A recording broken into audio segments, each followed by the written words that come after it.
Le cottage de l'ombre. Tout commence en 2018. Alice et son copain Théo trouvent sur Airbnb un cottage en Écosse à un prix anormalement bas. Une maison magnifique, isolée dans la nature, avec un lac à proximité. Trop beau pour être vrai. Dès la première nuit, Alice entend des pas à l'étage.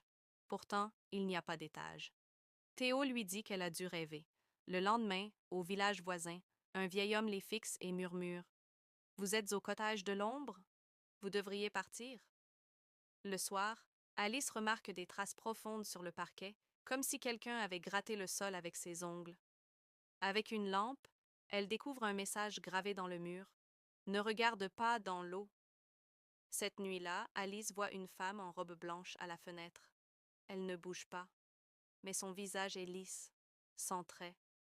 Alice hurle. Mais quand Théo allume la lumière, il n'y a plus rien. Elle commence à douter d'elle-même. Pourtant, en cherchant sur Internet, elle tombe sur un vieux fait divers. Un tueur en série, surnommé l'ombre de l'eau, attirait des touristes dans ce cottage. Il les droguait avant de les noyer dans le lac. Mais le plus dérangeant, le propriétaire actuel du cottage est son fils. Alice panique. Elle veut partir. Mais Théo refuse. Le soir, il va se baigner dans le lac. Alice reste sur la rive et entend soudain une voix juste derrière elle. Pourquoi es-tu revenue? Elle se retourne. Il n'y a personne.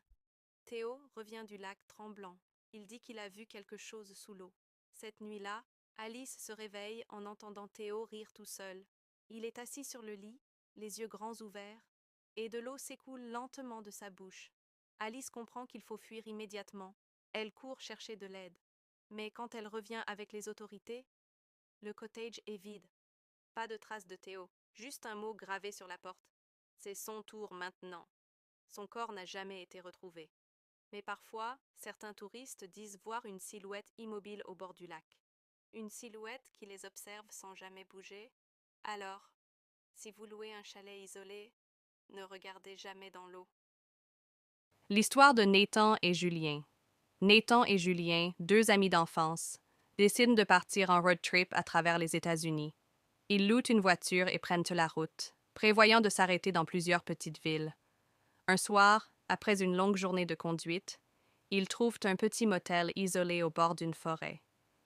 L'endroit est vieux, délabré, mais ils n'ont pas vraiment le choix. C'est le seul hébergement disponible à des kilomètres à la ronde. Dès leur arrivée, quelque chose les met mal à l'aise. Le réceptionniste, un vieil homme silencieux au regard étrange, leur tend les clés sans dire un mot. En entrant dans leur chambre, l'atmosphère est pesante.